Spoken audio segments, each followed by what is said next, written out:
ಪಂಚಮಸಾಲಿ ಹೋರಾಟಗಾರರ ಮೇಲೆ ಲಾಠಿ ಚಾರ್ಜ್ ಆದಂತಹ ಪ್ರಕರಣಕ್ಕೆ ಸಂಬಂಧಪಟ್ಟ ಹಾಗೆ ಮೀಸಲಾತಿ ಹೋರಾಟ ರಾಜಕೀಯ ಆಗ್ತಾ ಇದೆ ಅಂತ ಸಚಿವೆ ಲಕ್ಷ್ಮೀ ಹೆಬ್ಬಾಳ್ಕರ್ ಅವರು ಆಕ್ರೋಶ ವ್ಯಕ್ತಪಡಿಸಿದ್ದಾರೆ.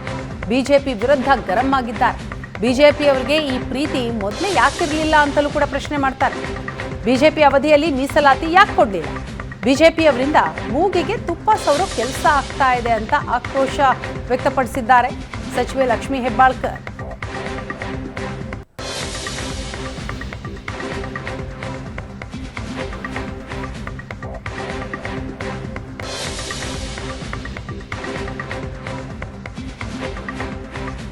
ಕಾನೂನನ್ನ ಯಾರು ಕೂಡ ಕೈಗೆತ್ತಿಕೊಳ್ಬಾರ್ದು. ಕೆಲವರ ಪ್ರಚೋದನೆಯಿಂದ ಹೀಗಾಗಿದೆ ಅಂತ ಹೇಳ್ತಾ ಇದ್ದಾರೆ. ಇನ್ನು ಏನೇನು ಆಗಿದೆ ಅನ್ನೋದು ಇನ್ನು ಸತ್ಯಾಸತ್ಯತೆ ಬರಬೇಕು. ಹೊರಗಡೆ ಬಂದ್ಮೇಲೆ ಅದಕ್ಕೆ ಕ್ಲಿಯರ್ ಆಗಿ ಪಿಕ್ಚರ್ ಒಂದು ಬರುತ್ತೆ. ಬಂದ್ಮೇಲೆ ನಾನು ಮಾತಾಡ್ತೀನಿ. ವಿಪಕ್ಷಗಳು ಏನು ಒತ್ತಡ ಮಾಡ್ತಾರೆ ಮಾಡ್ಲಿರಿ.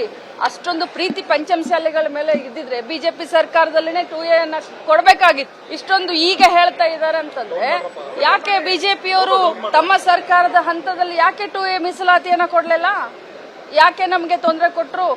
ಈಗ ಮೂಗಿಗೆ ತುಪ್ಪ ಹಚ್ಚೋಕೆ ಬರ್ತಾ ಇದ್ದಾರೆ. ಈಗ ರಾಜಕೀಯವಾಗಿ ಸಂಪೂರ್ಣವಾಗಿ ರಾಜಕೀಯವಾಗಿ ಇದನ್ನ ಬಳಸ್ಕೊಳಕ್ ಹೋಗ್ತಾ ಇದ್ದಾರೆ ಅಂತಂದ್ರೆ ಅವಾಗ ಅವ್ರಿಗೆ ಅಷ್ಟೊಂದು ಅನುಕಂಪ ಇದ್ದಿದ್ರೆ 2A ಮೀಸಲಾತಿಯನ್ನ ಕೊಡ್ಬೋದಾಗಿತ್ತಲ್ಲ. ಯಾರು ಹೇಳಿದ್ರು? ನಾನೇ ಹೋಗಿದ್ದೆ. 3 ಜನ ಹಿರಿಯ ಸಚಿವರು ಬಂದಿದ್ರು.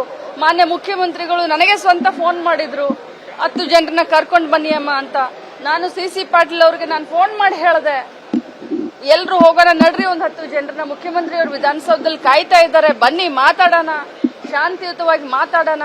ಜನ ರೊಚ್ಚಿಗೆ ಹೇಳ್ತಾ ಇದ್ದಾರೆ. ಬಿಸಿಲಿದೆ, ಹೊಟ್ಟೆಗೆ ಊಟ ಹಾಕೊಂಡಿಲ್ಲ, ಬೆಳಗ್ಗೆ 8 ಗಂಟೆಯಿಂದ ಬಂದು ಕೂತ್ಕೊಂಡಿದ್ದಾರೆ, ಏನಾದ್ರೂ ಅಹಿತಕರ ಘಟನೆ ಆಗುತ್ತೆ ಬನ್ನಿ ಅಂತ ನಾನೇ ಕರೆದಿದ್ದೆ.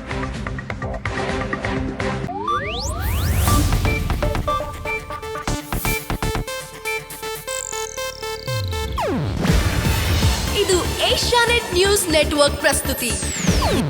ನೀವು ನೋಡ್ತಿದ್ದೀರಾ ಏಷ್ಯಾನೆಟ್ ಸುವರ್ಣ ನ್ಯೂಸ್.